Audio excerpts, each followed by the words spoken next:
Morning, KW Colorado. This is Russ Knowlton, your regional director. I'm here with Kelly Sutter, our regional operations manager, and we are excited about today's agenda. So, we are going to do some quick announcements, and then we're going to talk about agent recognition from the month of January, some market center recognition. Cooper's got his monthly update, and then we've got James Shaw, and everyone loves to hear from James Shaw. So let's get into it. We have a social media challenge that is starting on Friday, uh, on the way to family reunion in Atlanta, Georgia. So, Kelly, how are people going to get information about the social media challenge? This is going to be on our social media and it's also going to get emailed out. It's going to get emailed out you'll get it directly in your inbox from me if you are registered for Family Reunion, and we'll also put it in our newsletter. So, a couple things to note about this. We've learned over the years that with the social media challenge, there are some things you have to do, but before you do those things, like posting a photo on your way to family reunion or posting a photo with Kelly Sutter from the regional team, you must use hashtags KWCOFR26 and hashtag KW Colorado in each post.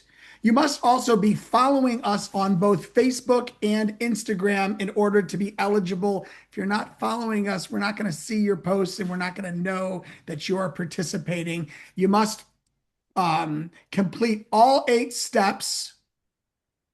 And after this, the family reunion, we will draw one of the people that have completed it and give you a ticket to the 2026 Rocky Mountain Summit, a $449 value, which is happening in Vail. More on that in just a minute. Sorry, I can't read my screen here. Hold on.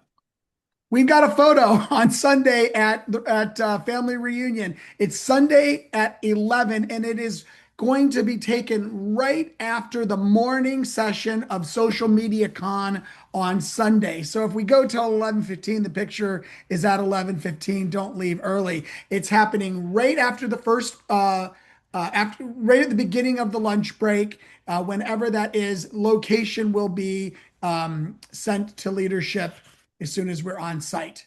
Kelly, do you want to add anything to that? Yep, that's it. Do you want to tell them that they should wear their Colorado It's what t-shirt? yes, they should wear their shirts if they have them. If you've got your Colorado t-shirt, wear them. If you don't have a Colorado t-shirt, see your leadership because you should. There is a company-owned region, and we're one of those, party on Monday from 7 to 9 p.m. at Family Reunion. It is at the College Football Hall of Fame.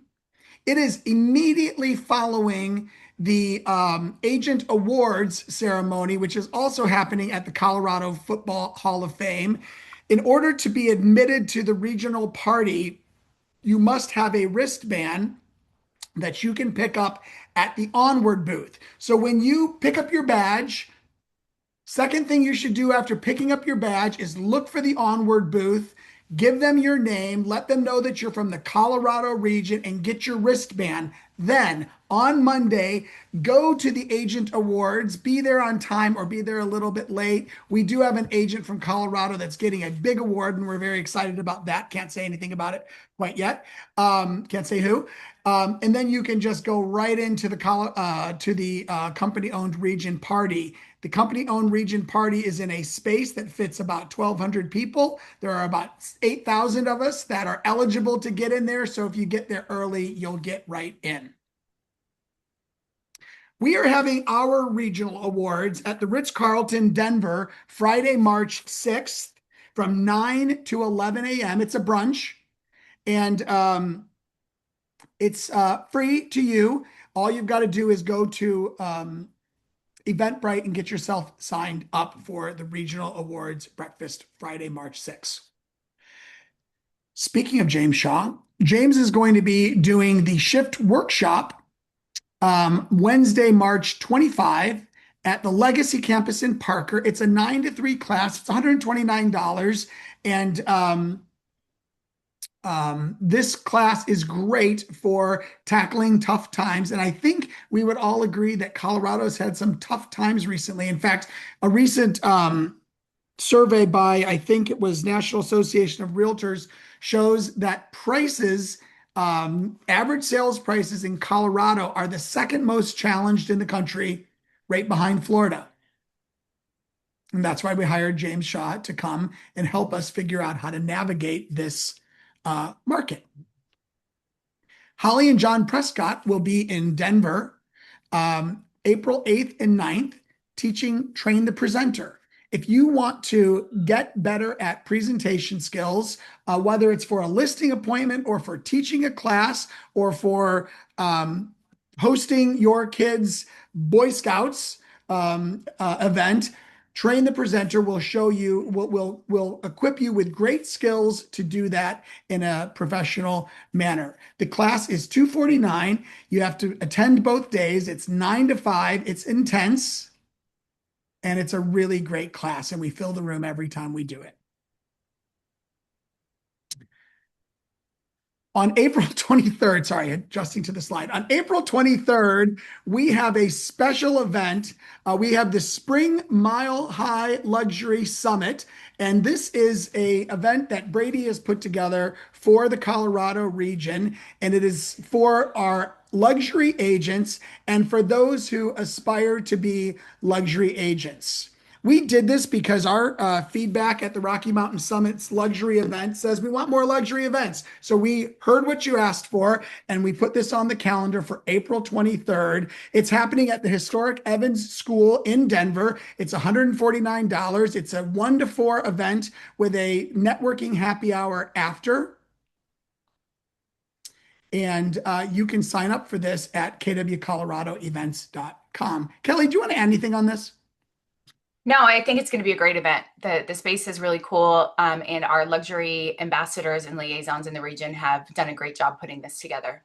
They have done a great job putting it together. So Rocky Mountain Summit tickets are available now. It's September 23rd through 25th. That's a Wednesday through Friday at the Hythe in Vail, same place as last year and the year before. We announced last week that Jay Papazan and Wendy Papazan are coming to speak, and we invited them back because your feedback said please invite them back. And Lauren Lucas is coming. Who does anyone know who Lauren Lucas is? Okay, good. So she's a first time for many of you. Lauren Lucas is an absolute expert in artificial intelligence, and she has been going around the country helping realtors improve their use of AI. And she will be at the Rocky Mountain Summit as part of our commitment to doing more training on AI. So we're thrilled to announce her today. At our next big event, which I guess will be the awards ceremony, we'll announce another speaker, and we'll continue announcing them until we announce our keynote later in the spring. And we're really excited about the keynote. I just want to say real quick, also one of the reasons that Jay and Wendy are coming back is Jay actually helped us secure our keynote speaker, and he is so excited about this keynote speaker that he said, if you secure him, you have to have us back. So they are also super excited about our Rocky Mountain Summit keynote speaker. Yeah, I'm very excited about it. I'm reading our speaker's latest book right now, and it's really good. Just an overview of upcoming events too. We have a listing class April 16th. We're calling it Listapalooza. It's going to be a timely class on what you need to know to get more listings this year and get them sold. We've got a social media class with Rachel Adams Lee coming May 21st. June 11th, Lauren Lucas, who I just announced coming to the summit, is also going to be hosting an AI event for us. That's going to be happening at the Legacy Campus in Parker. Kelly, can we talk about the special speaker for that? No, we can't yet. Not until I connect with him and get the contract signed. We've got an amazing speaker coming that is an absolute expert, not in real estate, an absolute expert in AI. You haven't seen him. Keller Williams hasn't had him at an event yet, and we are thrilled about this. Have we signed the contract for him yet? No, no, I'm working on it right now. He's got 200,000 Instagram followers. Lauren made the introduction for us. She thinks he's amazing, and I've started following on Instagram. And if you want to level up your branding on social media, he is the guy. And Charles is probably thinking, I know who that guy is. So, Charles or anyone, if you know who the person is, put it in the chat and we might have a free ticket for you. Kelly, I just made that up. Quantum Leap is July 23rd with Joseph and Lynn Classic. The Luxury Summit with Caroline Huo is September 23rd. And James is going to be here for ALC Clinic in November. So, just some upcoming events. kwcoloradoevents.com to register for any of these things. I think Justin's speaking from Rocky Mountain Title, right? Yes, I'm going to spotlight him. Good morning. Can you guys hear me okay? Yes. Awesome. Well, I'm excited to speak to the Colorado region. I am happy to announce that Rocky Mountain Title is your regional title sponsor for 2026. For those of you that are not familiar with Rocky Mountain Title, we are now in our 5th year in business, and we originally launched as an agent-owned joint venture title company for the agents at the downtown Denver Market Center. Well, I'm happy to announce that we have revised our operating agreement, that now we can have any agent in the Colorado region, Keller Williams agent in the Colorado region, now participate in our joint venture. So we are underwritten by First American Title, Westcore Title, and WFG Title. And we have been profitable year over year. So we are excited to allow our agents the ability to have ownership and create another revenue stream. Now, if you heard me speak at the last couple of events, you heard me talk about a new hire, and I am happy to announce that after much negotiation, we have hired a new VP of Sales and Operations, Mrs. Heather Modry. Now, some of you may know Heather because she is an industry veteran. She's been in title and real estate for the past 20 years, and we are super excited for her to come pour into us and be the new face of Rocky Mountain Title. Heather, would you like to say a few words? Hi, thank you, Justin. Good morning, everybody. Yes, I am super excited to be here at Rocky Mountain Title, the new face. Look forward to meeting each and every one of you. I'm excited that we're the regional sponsor, so I'll get to see you at lots of events, and I will be at family reunions, so hopefully I'll be able to connect with some of you there as well. Thank you for your time. I look forward to seeing all of you. Awesome. And if you would like information on how you can have an opportunity to participate in this agent-owned joint venture, please email info@rmtitleinsurance.com. Thank you, guys. All right. Thank you, Heather, and thank you, Justin. Let me get back to my screen. And thank you to all of our sponsors who help us do things like the upcoming awards event and the Rocky Mountain Summit. Top Flight Home Loans, Growth Minded Talent Solutions, Rocky Mountain Title, Choice Home Warranty, Signature Agent Services, and America's Preferred Home Warranty. Thank you all. You can get all of our regional rallies and any of our tech classes at our YouTube channel. Just look for KW Colorado Region. I want to do some agent recognition. The agent recognition is all from January, and we got to roll because James has a lot. We're starting with top individuals, closed units. At number 5, we have a multi-way tie with 4 units each. The McDonald team, Jill Laka, Lorraine Glotch, Amber Dragala, Nicola Dixon, Lydia Galesh, Jody Gillith, Sarah Young, Gabriela Perez, and Kevin Root. Hi, Kevin. Number 4, Carrie Lambert with 5 units. And the top 3 individuals closed units, Hussein Garcia closed 6, Joe Claire closed 7, and Sheila Bailey led the way with 11 closings. Great job, Sheila. For volume, Jody Gillith was at number 10. Hussein was at number 9. Sarah Young at number 8. Daniela Demeliak from Vail was number 7. Laura Lynn from Vail was number 6. Kevin Root, number 5. Ryan Richards from Vail closed at number 4. And the top 3 closed volume individuals, Carrie Lambert closed 4.8, Joe Claire 5.1, and Sheila Bailey led the way at 6.5. GCI, number 10, wow, a tie for GCI. Ryan Richards and Will Rostron both brought in $54,725. Laura Lynn, $56,000 and change. Sarah Ball, $57,000. Jody Gillith, $58,000. Number 6, Sarah Young, Number 5, Hussein Garcia. Kevin Root was number 4. And the top 3 GCI, Carrie Lambert from Denver West, Joe Clare from Southwest Colorado, and Sheila Bailey with a whopping $160,000 in GCI. Moving on to teams. This is 2 people licensed and in production for closed units. A bunch of ties in the 5th spot with 3 units each. Glass Properties Group, TK Homes, Impact Properties Group, Team Colorado Living, and Seed Property Group. Number 4, Jill McFerrin tied Distinct Group, tied Buy It Team.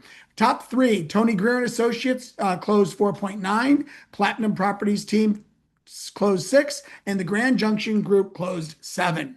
Moving on to volume, TK Homes was number 10, JC Denver Home Team was number 9, Distinct Group number 8, Impact Properties Group number 7, number 6 was Lark Mountain Group, number 5 Buy It Team, number 4 Seed Property Group, and the top 3 closed volume teams, Jill McFerrin Group at 2.6 million, the Grand Junction Group at 2.6 million, but a little bit more, and Glass Properties closed out at number 1 with 13 million. Michelle, great work. GCI, top 10, number 10, WVR Legacy Group from Foothills, number 9, JC Denver Home Team, number 8, TK Homes, number 7, Sage Advice Coaching Team, number 6, Impact Properties Group. Number 5, Buy It Team. Number 4, Seed Property Group. And teams top 3 were the Grand Junction Group with 61,000 in GCI, Jill McFerrin Group with 76,000 in GCI, and Glass Properties Group 281 grand. Great job. Groups, these are more than 2 people licensed and in production. Number 5 for closed units, Rasmussen Group, tied with the Leans Group, tied with the Moreno Group, all with 9 units. For the number 4 spot with 10 units each, the Kibler Group and the Onyx Group. Top 3, Colorado Lifestyle Real Estate Group with 16 units, Empower Home Team Colorado Front Range with 19 units, and the top closed units group, the Johnson Team. Congratulations. Moving on to volume, the Kiker Team was number 10, the Kibler Group number 9, the Phoenix number 8, the Home Partnership Group number 7, number 6, Rocky Mountain Home Team from Vail, number 5, the Moreno Group, number 4, the Leans Group, and the top 3 groups for closed volume, Colorado Lifestyle Real Estate Group was number 3, Empower Home Team Colorado Front Range number 2, and the Johnson Team number 1. GCI. The Phoenix took the 10th spot, Kibler Group the 9th, the Kiker Team the 8th, the Moreno Group the 7th. Number 6 was the Atha Team LLC. Number 5, the Leans Group. Number 4, Rocky Mountain Home Team. Top 3, Colorado Lifestyle Real Estate Group with 169,000 in GCI, the Johnson Team with 245,000 GCI, and Empower Home Team Colorado Front Range closed out at number 1 with 310,000 and change. Great job, Gay and team. Expansion. The reports weren't out, and I forgot to hide reports were not out for January expansion, so we don't have anything to report there. Congratulations to all of our top performers. Couple market center recognition items. For top market centers closed volume, Denver Central was in the 5th spot, Denver North in the 4th, Denver West in the 3rd, Denver Downtown in the 2nd, and Denver Tech Center in the 1st spot. Closed units, Partners was number 5, Pueblo number 6, Denver West number 3, Denver Downtown number 2, and Denver Tech Center number 1. Great job. For listings taken, Denver West took 77, Client's Choice 79, Denver Downtown 87, Pueblo 123, and Denver Tech Center 173. Cooper. All right. Thank you, Russ, and congratulations, everybody, on an awesome January. And I was especially impressed by some of those numbers, given that January was a little bit slow. And we're going to dive into some of those numbers and take a look at what happened last month and make some predictions about going forward. Number 1, I've shown this before, but there is a huge penalty for listings that have to reduce their price. This is something that probably should be shown in every listing appointment this spring. There is a 6.5% difference between the median net close price and original list price for listings that didn't have a reduction and ones that did. 6.5%. If we think about the average or the median home price in Colorado at $500,000, I mean, this is tens of thousands of dollars. And we also see penalization in pretty much every other category as well. 79 days was the differential between listings that had no reduction and listings that did for median time on market. Concession prevalence increased 8.6% in January. So listings that had a price reduction also 8.6% more of them paid concessions at some point, and median close prices were $28,000 less. So you get hit from every single angle when you have to have a price reduction. And that's what I want to talk about today is all of the different numbers and stats and graphs that you can share with your potential clients and potential sellers on listing appointments to get them to understand the state of the current market. Number two is speed. Speed is money. The first week, listings that sell within the first week are just categorically different from listings that don't sell in the first week. Here's what I mean by that. We can see the concession prevalence curve. And again, I've showed this before, but it's actually even higher from January than a lot of the numbers from last year. 50% of listings that close in 7 days had concessions. That peaks at over 71% for listings that take 2 to 4 weeks to sell and stays around 70% for pretty much all listings. Same goes for the median net close price to original list price. In fact, it is 99.2% for listings that sell in the first week. After that, it just continually goes down all the way down to if your listing is sitting for 6 months, the median net to original list price ratio is 86.5%. That's a 13.5% difference between what sellers are originally asking and what they're eventually getting on the bottom line. So how do we frame this to sellers? Well, it is incredibly important to price it right up front. We can combine, the data that we have for price reductions and the data that we have for time on market and say the only way we're going to avoid price reductions and excess time on market, which is going to penalize you from every aspect, is pricing it correctly up front.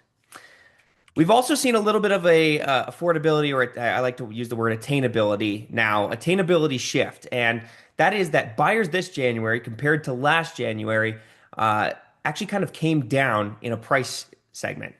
The $400,000 to $500,000 price segment had about a 3% increase in its market share of closings, and the 500 to 600 and 600 to 700 and 700 to 800 all saw decreases. So we're seeing a little bit of a shift from buyers into those lower price points, and it's compressing the middle market, right? We're seeing lost market share in that $500,000 to $700,000 range, which is what we generally would call the middle market, at least here in the Denver metro area. And we're seeing an increase in transactions relative to last January in the $400,000 to $500,000 range. 3 to 4 remained mostly flat at down just about 0.5%, and a significant bump in the sub 300. Again, most of those are going to be condominiums, land, manufactured homes. Taking a quick look at the luxury segment, things have remained very stable in terms of the market share. We saw million plus category up only 0.4%.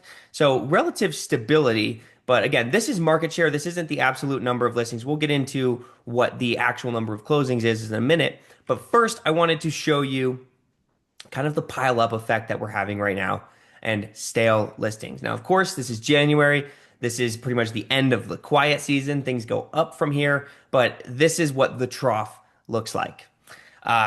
This is the market share of closings by how many days it's spent on the market.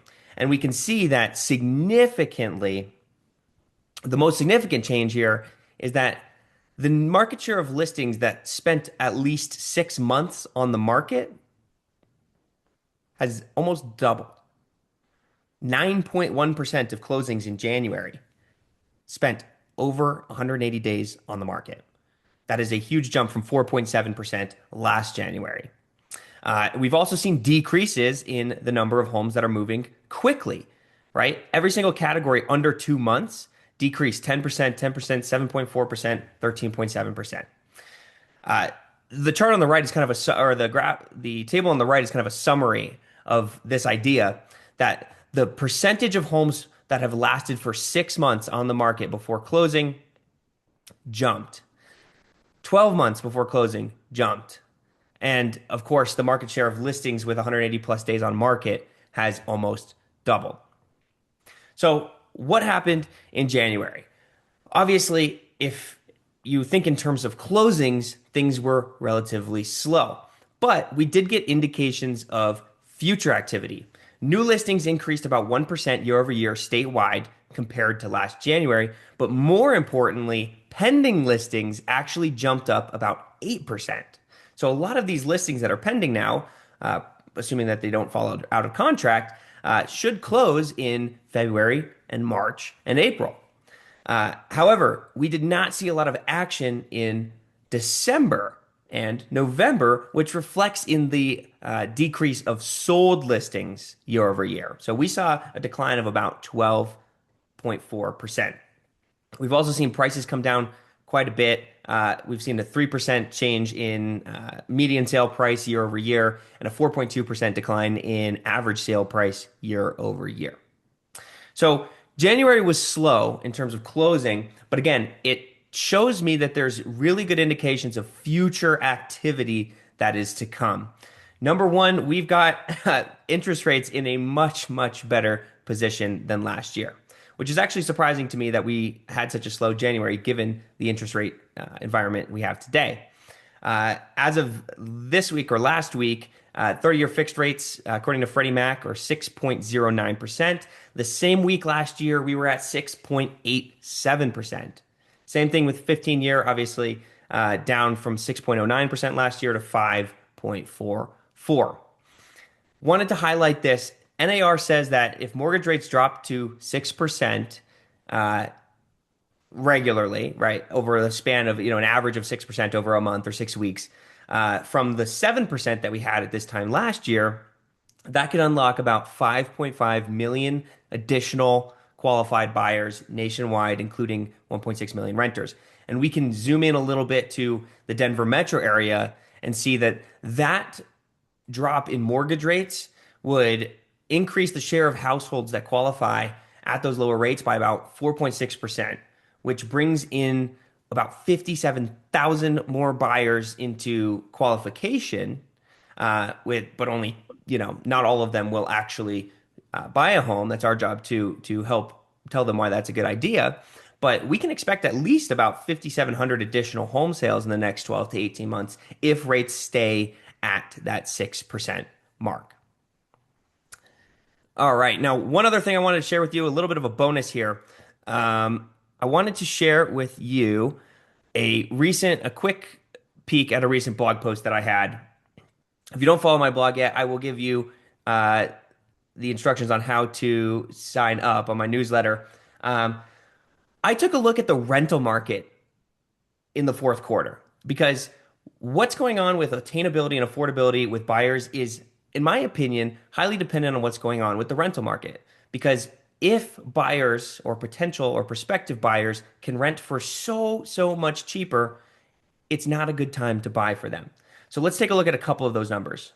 My thesis is that buyer motivation is being hindered by the state of the rental market, especially here in Denver Metro right now. We ended 2025 with a vacancy rate of about 7.6%. That's the highest in 16 years. More than 34,000 units sat empty. Now, the problem is, again, I've brought this up a ton in the past year, but that affordability gap. The buy versus rent differential right now. So the difference between the typical home payment versus the typical rent payment is about 85%. We rank number 7 in the nation for that differential. And we have seen an oversupply of apartments being built. In fact, in Q4, we had 3,177 more units built or vacated than leased. So we have negative net absorption. So just a couple things to think about how we frame the rental market versus the purchase market and how they have some interesting interplay between, how a buyer approaches the rental or the for sale market based on what the other one is doing.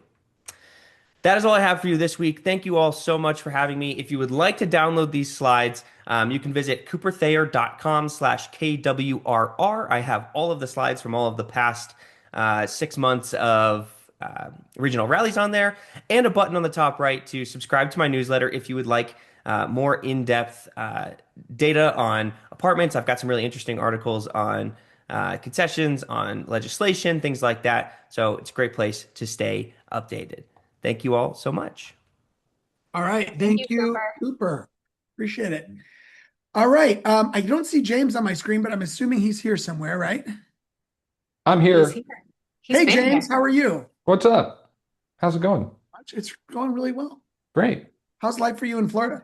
It's finally warming back up. It's 69 degrees Oh, in Safety woohoo. Harbor. For those of you keeping score at home, it was almost 80 yesterday. Wow. Kelly misses it. Yes. She does. She does. All right. What do we need to know, James? Well, I appreciate you guys having me. I'm excited to come in March. I think it's March that I'm going to do a shift workshop with you. And it's interesting because, Kelly, had we put this on last year, nobody would have come because Correct. the market in Colorado last year was so insanely fast and hot. And then you just got off in Cooper. I wrote it down. Cooper said, when you suck at pricing, it takes you 76 more days to sell the house. I think that's an exact quote from Cooper. It's close enough. Yeah. 15 versus 91. That should be eye-opening right there. That is going to go into something I'm going to teach you in just a second. Solds are down, average sale price is down, median sale price is down, and listings are up. And I was on the board of realtors for Colorado does a great job of making all this data public for every county and congressional district in the state, so you can pull data really easily. And you've got some places that have triple-digit increases in inventory, others are down. So I get that your own local area may be a little bit different. But the fact is that the market is different than it was last year, which means you have to get ready. And I remember talking to Gary Keller one time and asking Gary about, for someone who's never experienced a shifting market, what would you want them to know? And he said, well, if you want to get ahead, you have to act like the market that's coming, not the market you're in. So right now, you should act like it's the toughest market you've ever experienced, and your world will get better. So I have some stuff I want to cover, but for a few of you, maybe we haven't met before. My name is James, and I have been with Keller Williams now 21 years, multiple seats. I was an agent on a team. We were the top selling team in all of KW back in 2006. I've been in leadership roles, including being a team leader of an office that Kelly was an agent in, which is really fun here in Tampa. And I've coached Bold and I'm master faculty for KWU. I did your ALC clinic, in 2024? Yeah, 2024. And they're bringing me back this year, which is very exciting. So I'm excited to come back. 21 too. And then I'm really pumped because I did it in 21. That must have been virtual. It was. I'm excited. I love also leading this community called Pivot Shift Ahead, which I imagine probably a lot of you are in, but I'm going to put the link for it in the chat. It's a Facebook group I started going into the pandemic to be able to kind of help us do two things, which is get our mindset right and then get into action, inspiration and perspiration. I wanted us to do both. And as part of that, we do a free call every weekday morning that people from your region are on. We've got a bunch of people that join it. It is early for you. I understand that. It's at 5:30 Mountain, which is 7:30 Eastern time is when we open the Zoom room. But if you ever miss a call, today was call number 1411. We've done 1,411 of these. If you ever miss one, you can find it on Spotify or Apple Podcast or Amazon Music. Just search Pivot Shift Ahead. It'll pop right up and you can listen to our mastermind calls. And thank you, Deborah. I love that you love the calls. I love that you're a part of them. But and Julie too, love you, Julie. Good to see you. So when Kelly and Russ reached out and said, could we do some stuff? I said, sure. I wrote them down. Let me pull them up. I want to do three, I think, kind of shift things to consider in a market that's like yours, which is definitely slowing down. Prices are coming down. Inventory is going up. It's good to see that your pendings were up, but But transaction fallout is at all-time highs. I'm sure Cooper can pull the data on that too. But getting to closing is harder now than it's ever been. And so we've got to keep deals together.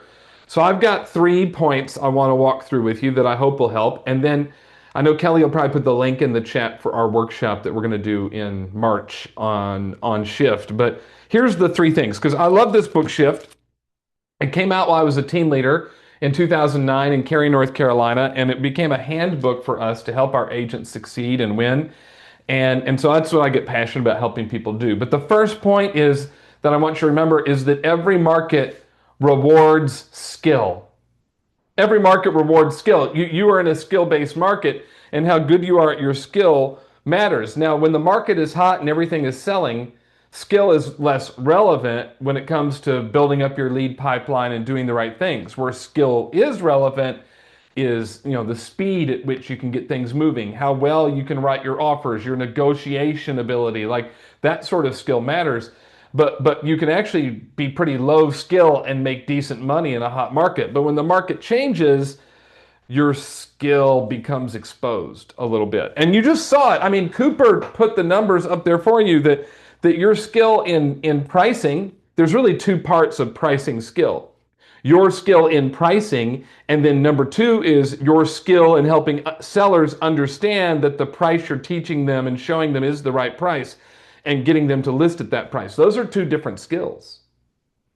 Some of you are great. You run the best CMA on the planet. Actually, Carrie George in your region, I think, has the best CMA process of any agent I've ever met. She's right there in your region.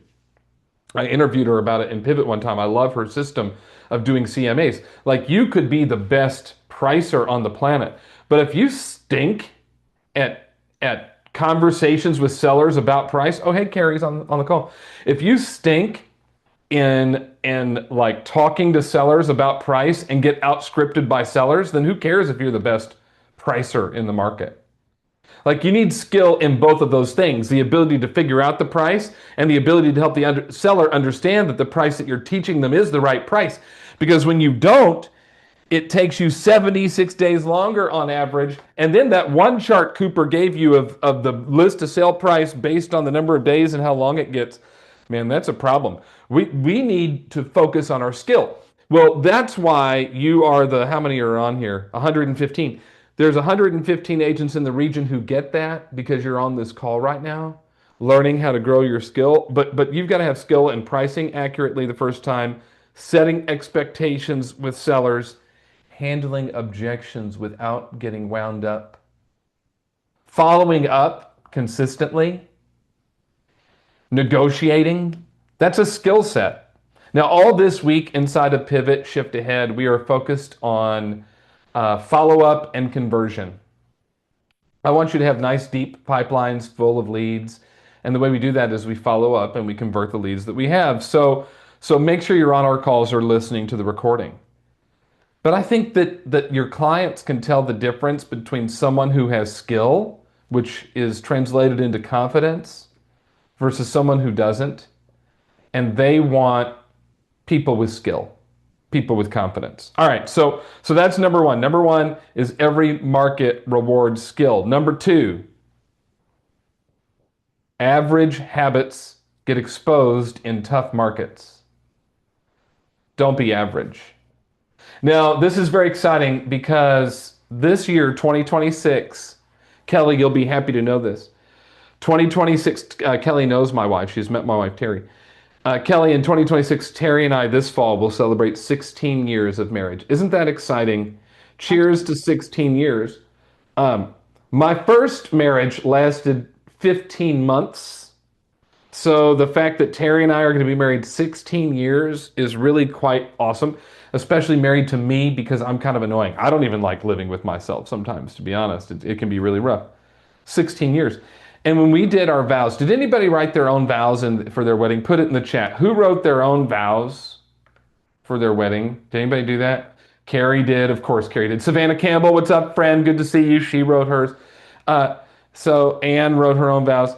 Terry and I wrote our own vows, and I wrote our vows, and I looked at her. We were at Jackson Memorial Baptist Church in Chesapeake, Virginia, same church where her parents got married and her grandparents, because it's a Southern thing that they do, apparently. And I looked at her in her eyes and I said, Terry, my expectations for this marriage are average.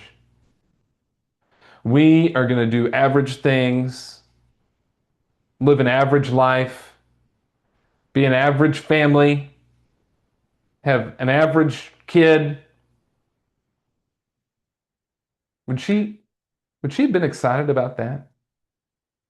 Some of you actually are probably sitting there going, actually, you'd take average right now. You're thinking about your marriage and you're going, average would be great. If we could just get to average, that would be awesome. But I don't think anybody wants average, and average habits get totally exposed in a market like this. You can be pretty average in your habits when the market is hot and everything is selling, but when the market gets tougher, it gets average. Here are some examples of average habits that get exposed.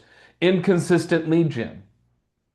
Inconsistent lead gen will expose you in a market like this because you end up with a pile of leads instead of pipeline of leads. And I want you to have a pipeline, not a pile. I want you to know where your next deal is coming from and what your opportunity is this month, next quarter, and so on. Average avoids tough pricing conversations. You just know that you should probably talk to them, but you're scared. You don't want to sound bad or look wrong.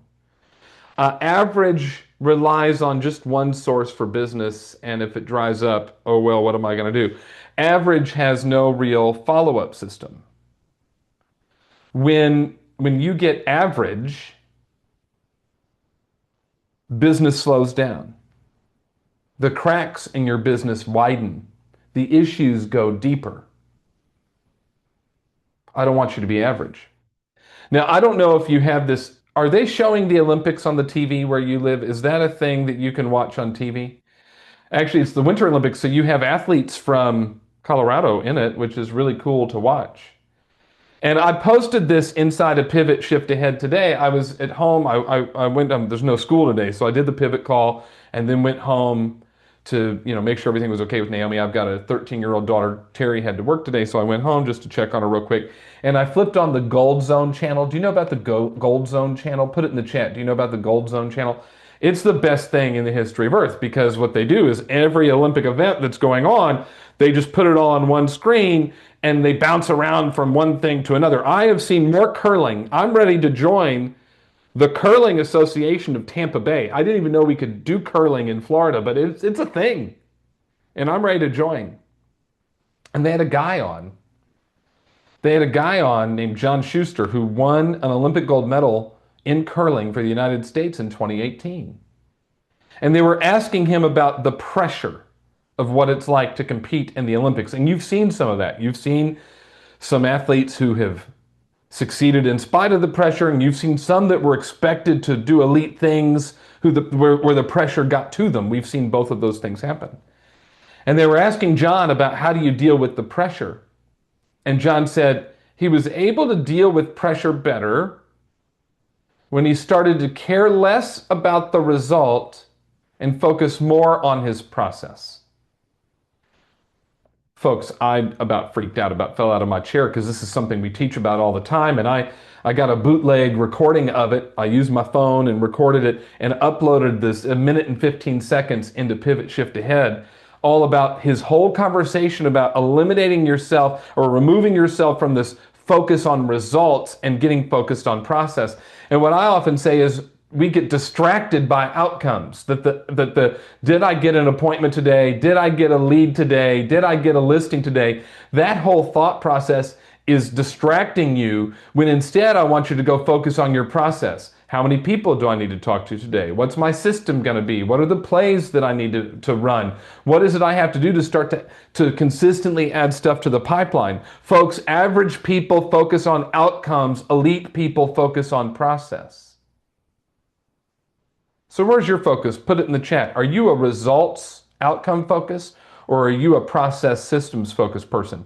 And most of you, I already know, are outcome results focused people, because I can tell by the way you answer the questions that I ask inside of Pivot Shift Ahead. I want you to be elite, not average. I want you to focus on process. Look, it's process and results. Outcomes and results matter, but don't get distracted by them. Stay on your process. And so don't be average. Your habits should be process focused habits, consistent lead generation, having those tough conversations, relying on 3 to 4 sources of business that you can play with and utilize on a daily basis, having a real follow up system to help you. If you struggle with any of that, get on our calls. They're free. Listen to the recordings as well. Finally, number 3, and Kelly, I don't know when I'm out of time, but this is my last one. I don't want to go over or mess anything up. But number 3 is this: winners return to the fundamentals before others do. Winners return to the fundamentals faster than anybody else. And here's the thing. I believe that success in a market like this is not actually determined by your talent, but determined by how quickly you adjust. It's about you making the decision that you've got to go in and do the right things. You know, there are other Facebook groups that exist out there, believe it or not, and I go look at them and the questions sometimes, I just roll my eyes. What's the best CRM? Who gives a flip? Why do you care? The one you'll use is the best CRM. If a spreadsheet, index cards, or fancy command, I don't care what you use. The question isn't what's the CRM. The question is what's the best way to communicate with the people in my CRM. Now, what website should I have to bring the most leads? I don't know. Don't really care. But I know you need multiple lead sources, and it's about you doing outreach, not counting on incoming. Or they scroll and complain and moan, but not you. You get back to the basics immediately. There's a line and shift on page 26 that says the basics are never outdated. You get back to those fundamentals. And what are the fundamentals? Daily lead gen to fill the pipeline, having a system and a process around that to fill the pipeline. Talking to people in your database. In other words, using a system like DTD2 from Steve Schlueter, which is 2 letters by last name every single week, not tied to the outcome of what happens on the call, but tied to the process that you're going to make the call. Winners are practicing and role playing what they're going to say. They are focused on making sure that they know how many appointments they need to schedule in a month, and if they're behind, they're changing their activities to get back to the right appointments. They are tracking their numbers so they know what works and what doesn't. I want you to succeed. I want you to succeed in a market like this, which is why I want you to know these 3 things. Number 1, every market rewards skill. Number 2, average habits get exposed in tough markets. And number 3, winners return to the fundamentals faster than anyone else. Now, if this is stuff you like, then you should get inside a Pivot Shift Ahead. But also, let's hang out on the Instagram at James D. Shaw. You can find me at James D. Shaw on the Instagram. And in fact, I did a post last week about this difference between process and outcome and that you're getting distracted by it. The way you succeed in a market like this is you just know what your process is and you get after it. So you can find me at James D. Shaw and connect with me there. It would be great. And then if you come to the Shift Workshop, we'll get a lot more specific. We'll look at some numbers in your market area. We'll talk about specific tactics you can use to build your pipeline to be super deep, and then ways you can keep leads coming in your way. So I hope you'll show up at our Shift event. If you're a team leader, I really, as a former team leader, I'd look at it and go, you need 20 to 25% of your market center at this event. If you want your market center to succeed in what's going to be the toughest year in real estate in your state in probably 15 years, then you should have 20 to 25% of your market center in that room. Do whatever it takes to fill it.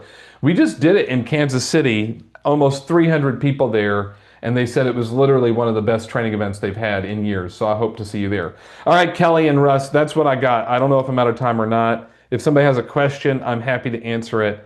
And I hope this was helpful. I hope this is what you wanted. You're on mute, Russ. There you go. All right. Any question? We have a couple minutes for questions. Any questions for James? James, Nobody you get ever a has lot a of question. claps. It's fine. It's fine. No one ever has one. But you can send them to me at James D. Shaw. Okay. Awesome. All right. Well, thank you so much for being here today, James. We Oh, appreciate it's my pleasure. I always love it when you guys invite me. Hold on, I got to take a picture for the gram. Can everyone look happy? Hold Look on. happy because I'm going Kelly, to take a picture. Kelly, that's not happy. Okay, good. We're great. Thank you. All right. Thank Thanks, you, James. James. All right, everyone. We appreciate you being here today. And whoops, I'm on the wrong screen here. Next regional rally is March 16th, same time, same channel. See you all at Family Reunion. Take care, everybody.